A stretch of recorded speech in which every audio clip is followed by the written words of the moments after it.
Good morning. I'm Heather Grantham, Associate Minister for Spiritual Formation here at Hamline Church.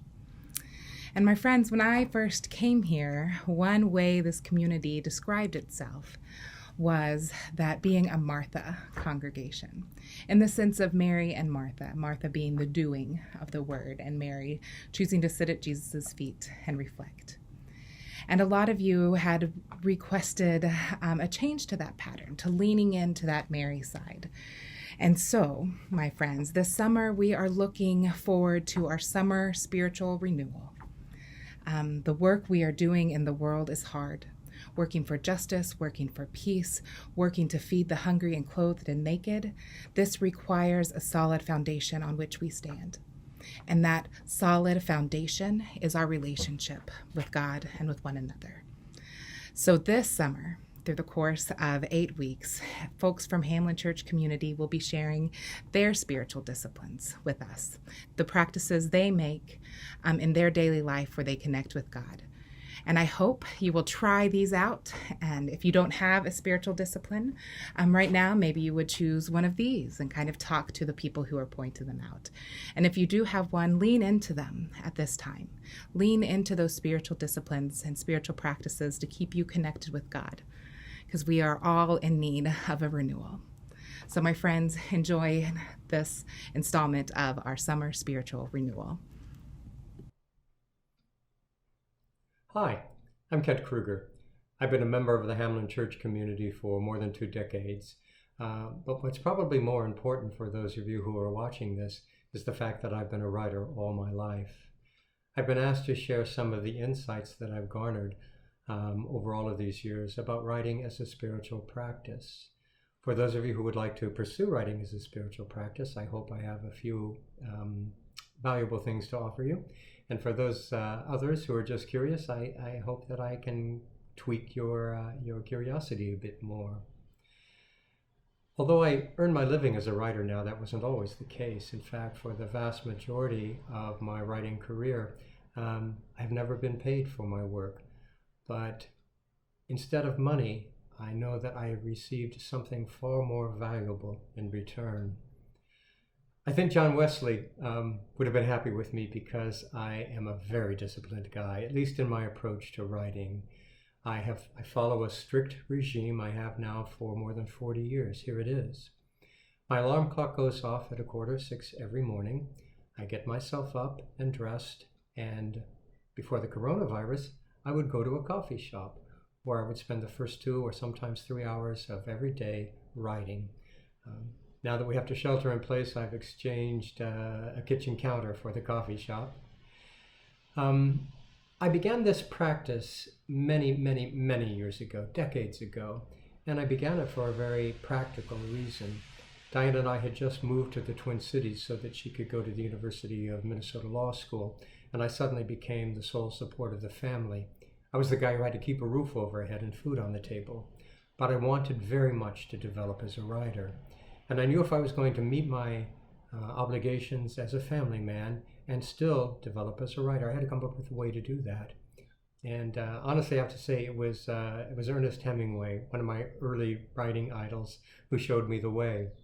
What I knew about Hemingway was that he loved nothing better than to rise at first light and spend the first 2 hours of every day writing. He thought it was the most creative time of the day.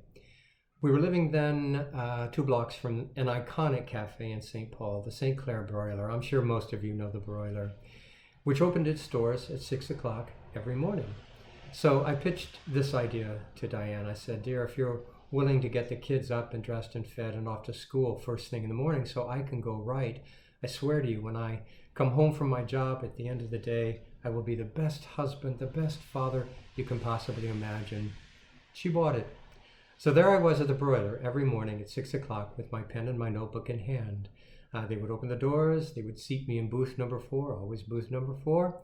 They saved it for me. They would pour me my coffee, I would open my pen and notebook, and I would write from 6 o'clock till 7:15. At 7:15, I closed my notebook, I paid for my coffee, and I went out in front of the Broiler where at 7:20 a bus would pick me up and take me to the university where I was working. That process did 2 things for me. First of all, it established the discipline that I think is so important in the writing process. But it did something else for me as well, something that I didn't really realize until I looked back across all of those years. When I looked back, I realized this. If I wrote every day, I was feeding something in me that needed to be fed, and that gave me the energy to go out into the world and give to it whatever I had to give to it to keep a roof over our head and food on the table, because I'd taken care of something very important inside myself. What I realized is that writing had become the way I center myself in every day and create the energy to go out and meet the world. And that's still one of the most important functions that my writing serves for me.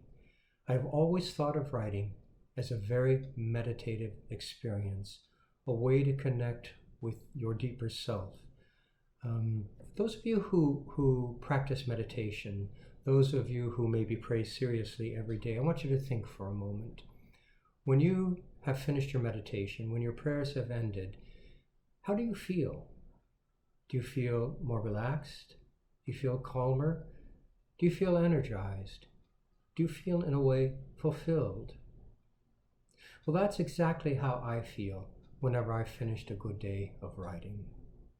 If writing as a spiritual practice is something you like to pursue, I have some very practical advice for you.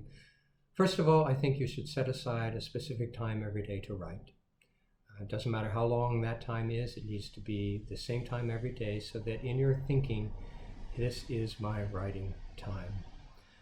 15 minutes would be good, but as you become more comfortable with the process, you can always expand that. Second, it doesn't really matter what you write. It's the writing that's important. You know, the fear of the blank page is a very real thing. If you find yourself staring numbly at the blank page, try this. Write about something simple, the color red, a memory that's powerful for you, something that has occurred recently that frightened you, or maybe something that made you grateful. And just follow that thread wherever you go. Now, if you find yourself just kind of wandering aimlessly with no direction in mind, don't worry about that. Just keep with the process, because I firmly believe if there's something inside you that is trying to make itself known to you, eventually it will reveal itself. Don't be discouraged if all of this feels uncomfortable to you at first. Like so many things that are beneficial to us, it may take a while to appreciate the value of it. And finally, I urge you to think of this writing as a spiritual practice in a very Zen sort of way.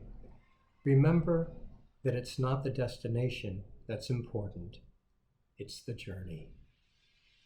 Good luck, and thank you.